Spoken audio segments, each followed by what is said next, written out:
sends a message to our whole industry. If you can automate lifting on a scaffold, what else can we rethink? Design, inspections, planning, logistics, all of it is now on the table, ready to be reviewed. Technology is here, let's use it.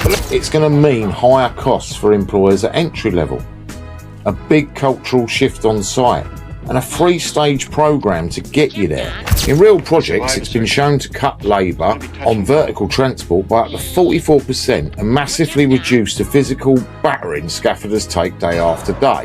This is a genuine opportunity to have a conversation, and we all need to be part of it. Welcome to the Lift. Right, scaffold world. Let's talk about LiftBot. You've probably seen it at ScaffChamp or ScaffX at Balmer, that bright yellow robot. It was black as well, quietly doing the work of a hoist crew without shouting about it. Haven't seen it? Oh well. Well, the company behind it, Quaso, has landed a major funding round of around $35 million in total backing now to scale LiftBot across heavy industry. This is not a gadget money proposition. That is where they're going to be changing how our job is done. And that's what this money will be about. So what is LiftBot in Scaff language? LiftBot is a battery-powered, remote-controlled lifting robot. It's a thing that goes up and down. It goes up and down the scaffold, moving the gear for you. It's a robotic hoist built from the ground up for scaffolding works and mainly sort of like industrial works, big blocks. Saves you on the rope and wheel. Instead of dragging boards and steels by hand or waiting on a crane, LiftBot takes the load. It installs in about 20 minutes on the scaffold. It runs on batteries, no cables, no extra power runs. It can unload in an ergonomic position inside the scaffold while the guardrails stay in place. It swings in and out so you can easily unload it. In real projects, it's been shown to cut labour on vertical transport by up to 44% and massively reduce the physical battering scaffolders take day after day. In short, you still need good scaffolders, but you no longer need them breaking their backs just to get the gear off the deck. We're not in Egyptian times. Forget the wheel and fall. We need to move on. Now let's talk about the money.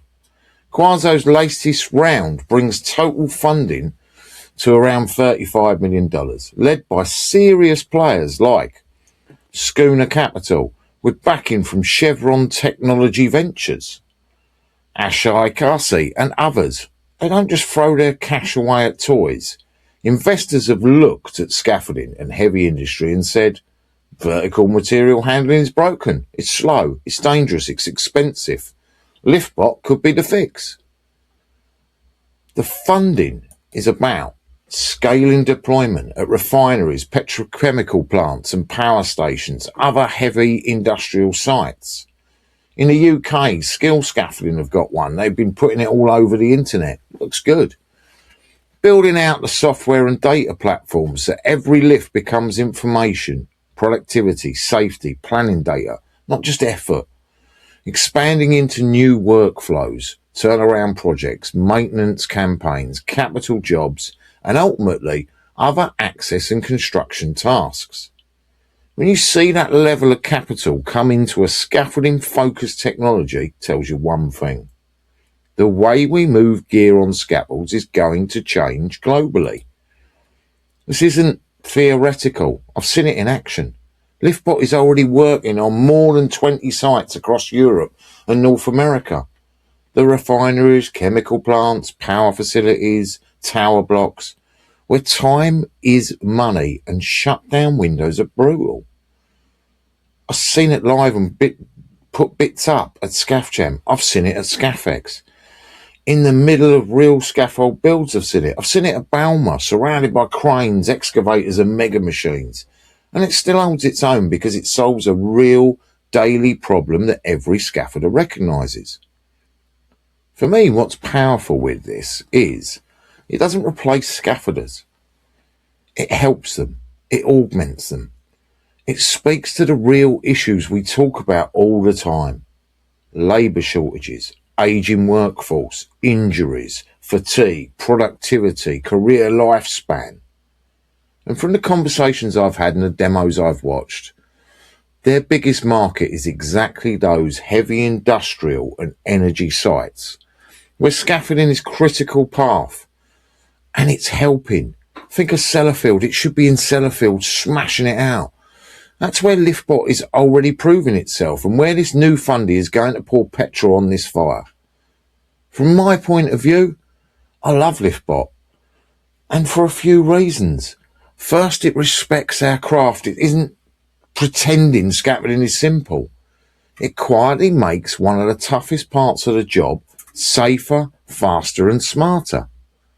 Second, it's a real innovation, not rebranding.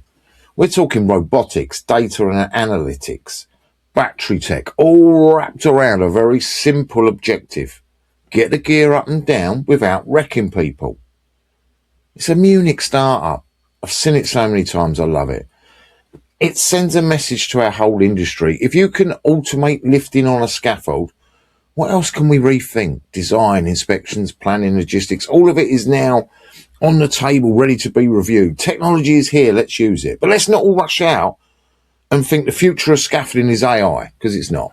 LiftBot is one of those times where you can point at a machine and say, look, there it is, on the job today. It's not killing us off. So if you're a scaffolding contractor, a refinery, a shutdown planner, or just someone who cares about where the trade is going, check LiftBot out, watch the videos, and ask the crews who've used it. Look at the safety stats and the labour savings. Because with this level of funding behind them, Quasar and LiftBot aren't going to be a niche experiment. They're part of the new normal for how we build and maintain big sites. And from me, hand on heart, I've seen it up close. I've seen it at ScaffChamp, ScaffX, Balmer. I've seen it all around the world and on real industrial jobs. I'll say it straight. LiftBot is the real deal.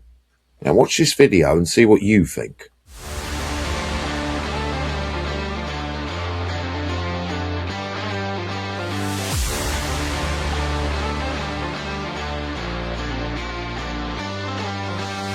My name is Tommy Van Akker. I'm site manager for Altrat here on the Borealis Beringen. I'm working for 18 years in scaffolding. My example is my father, because he also started in this company, and I want to get as far as possible in his footsteps. My name is Ibrahim. I'm a scaffolder, a chef monteur, and I'm working in Borealis. That's my job, and I love what I do. The reason we build the scaffold is they want to paint the whole stair tower. That's above 30 meters high. We use the LiftBot because we get the material in a fast way upstairs. We can work on a very big scaffold with a small amount of people.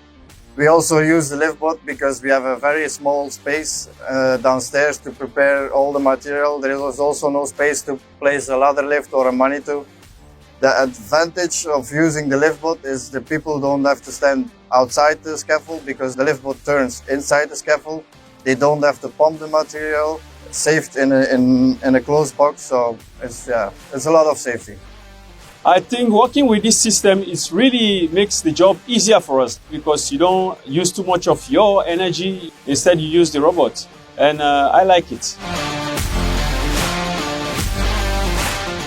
So, let's talk about this new scissors overseas OSTS paper that's come out.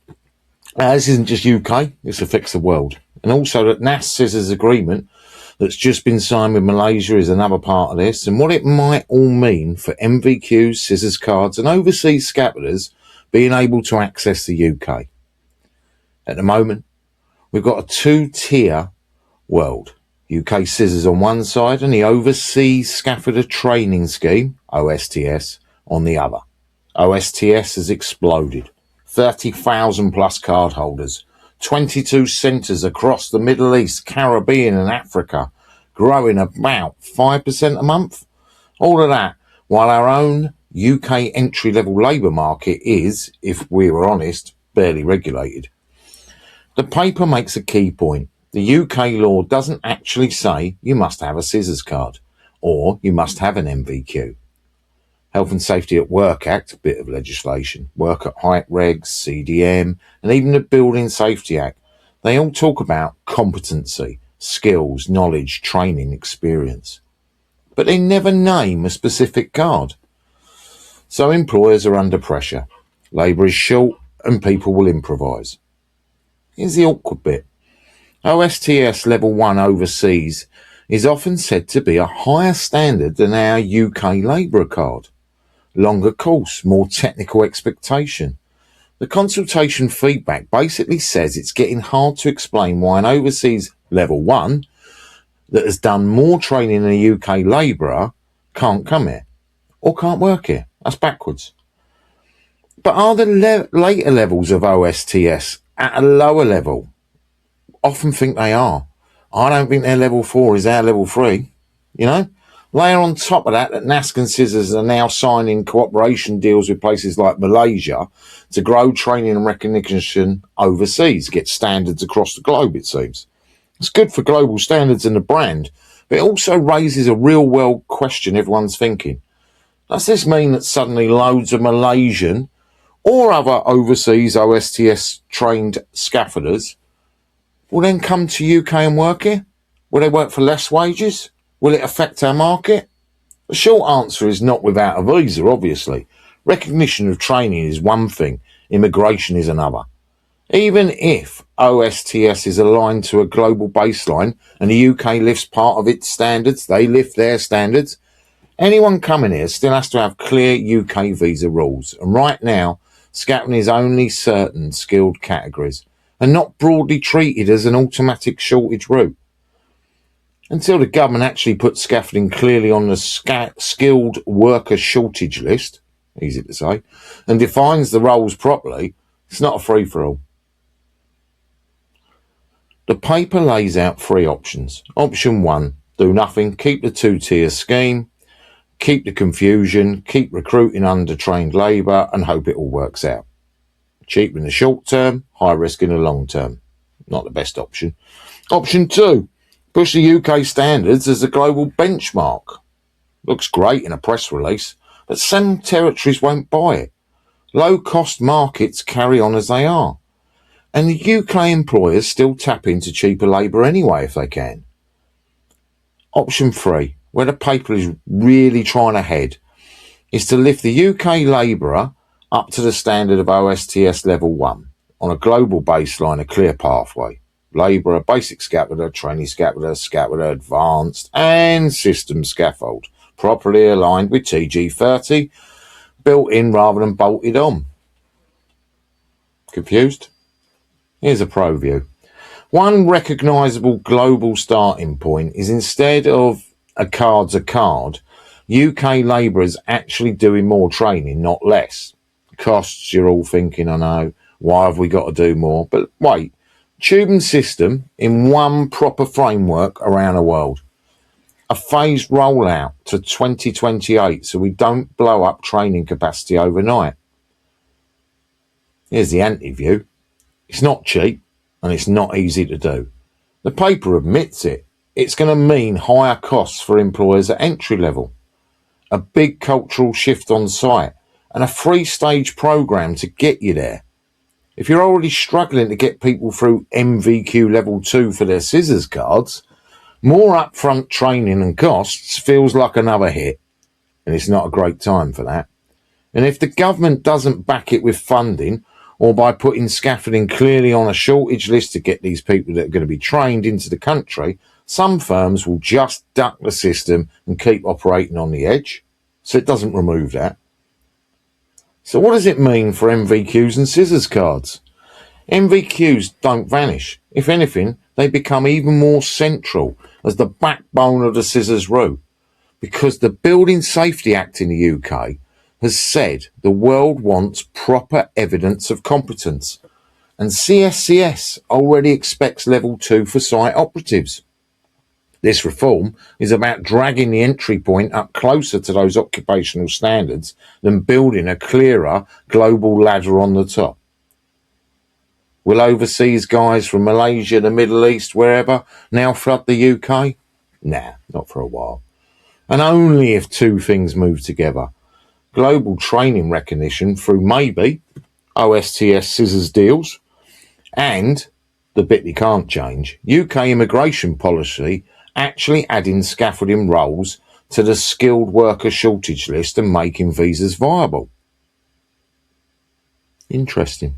My view, status quo isn't defendable. We can't talk about UK having gold standard scaffolders when our baseline labourer route sits lower than overseas level 1. At the same time, our levels are higher than most countries. Uplift is coming, with or without us. The real conversation now is, who's going to pay for this?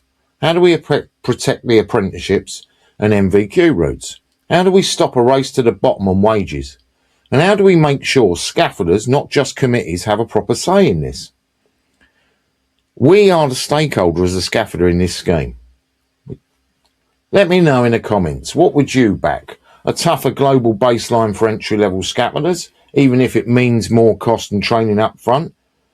And would you support scaffolding going properly on the skilled worker shortage list to match that standard? Or do you think this is another layer of bureaucracy that misses what's really happening on site and in this whole country? We haven't engaged with the youth. Our apprenticeship isn't good enough. We can't retain apprentices. Do we need to review the whole training scheme, not just the labourer? Does the world want us to be the leaders? Some countries do things better than us. Is it UK arrogance that we think that scissors is the best? I don't know. LOETB in Ireland have got a far better apprenticeship scheme and are churning out amazing scaffolders. There's one aspect. Do you need to clip on all the time? Yeah, under TG, yeah, blah, blah, blah. Not sure. SG and TG, you're telling us to clip on. There's ways where we don't have to clip on. This is a genuine opportunity to have a conversation, and we all need to be part of it. Like, share and comment. Thank you very much. Not every scaffolder's okay. Check your mate. Please donate 5, 10 or 20. Latte, don't buy it, donate. Let's sort out mental health in scaffolding. Please support and take care, brothers and sisters. Thank you so much for watching. That's the end of the episode. We are looking for a major sponsor of this podcast so that we can do more work, getting around the world, getting videos, getting stories out there of the world's greatest trade. Please get in touch if you wish to sponsor us. Scaffs, together we're stronger. Thank you so much for watching. Please subscribe. Sponsored by Accurate.